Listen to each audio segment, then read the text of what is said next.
Hey everyone, Richard here. I just wanted to put up a real quick video about Japanese writing, giving you a little bit of a background to what the hell is going on.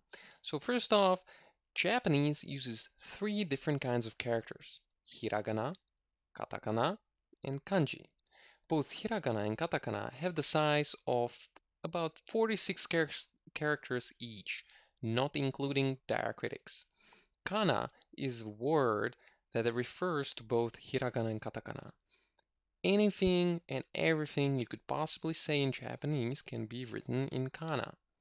Although katakana is mainly used for loanwords, added emphasis in informal text, so slang would be a good example, and sometimes even warning signs.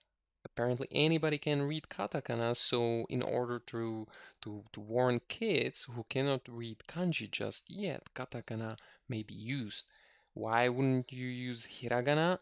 I do not know, but I've seen these signs around some temples in Kyoto, in Japan, and this is how it was explained to me. Kanji is a bit special because it doesn't directly correspond to the Japanese alphabet. There are several thousands of characters.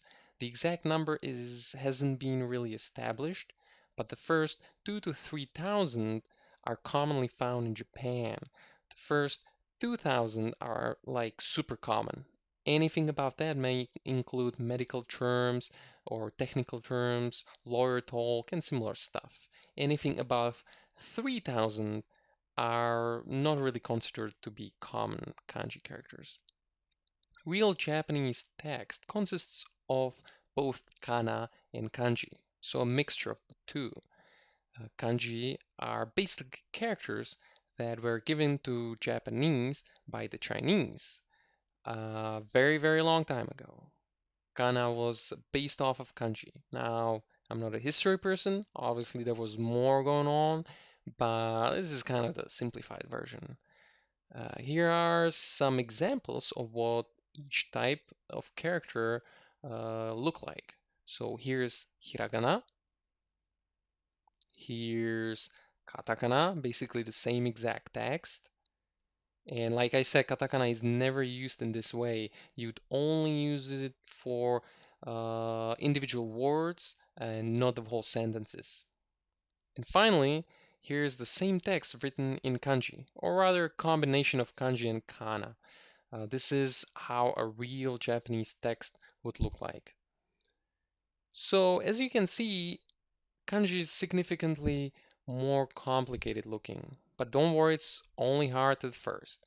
It's one of those things that get easier as you do it. While hiragana and katakana have set readings, kanji is not that simple. One character can have 1, 2, or even 7 readings. I don't think I've encountered kanji with more than 7 readings.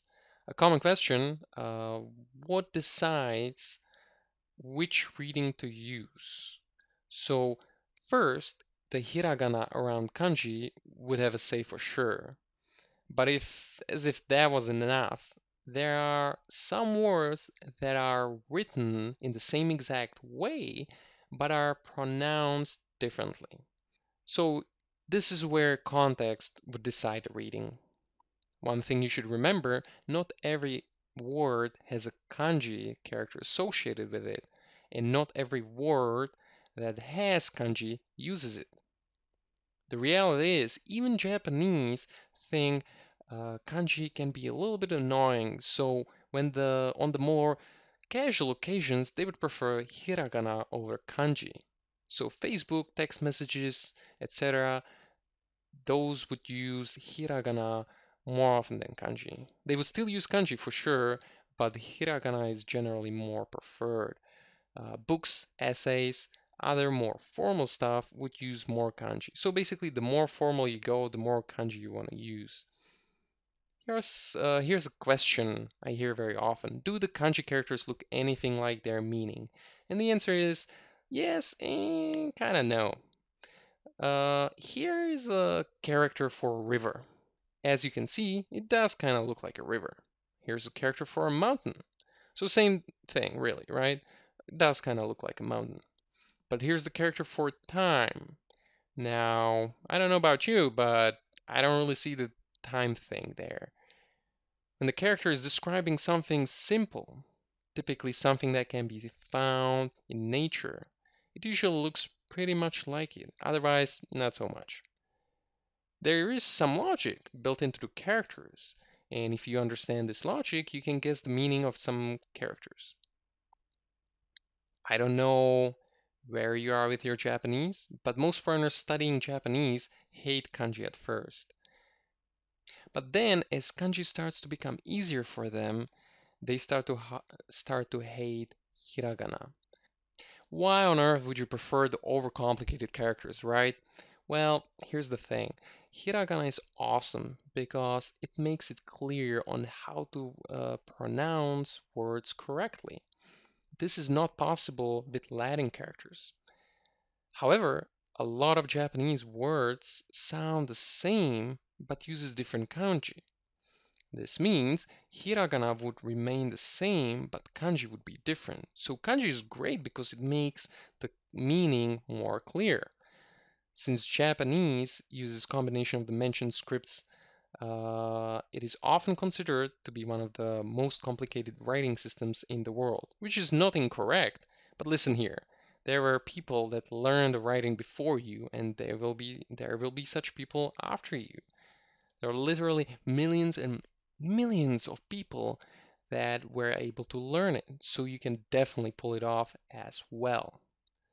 If you know how to study them, it's only a matter of time before you can read and write with ease. I'll share my strategies in my future videos. This is supposed to be just an introduction to the writing. One thing, something I get asked quite often, are the Chinese characters anything like the Japanese ones? The answer is kind of. Like I said before, the Chinese gave their writing to the Japanese. So obviously, they would be quite similar. As the time went by, Japanese edited their characters, either in writing or in meaning.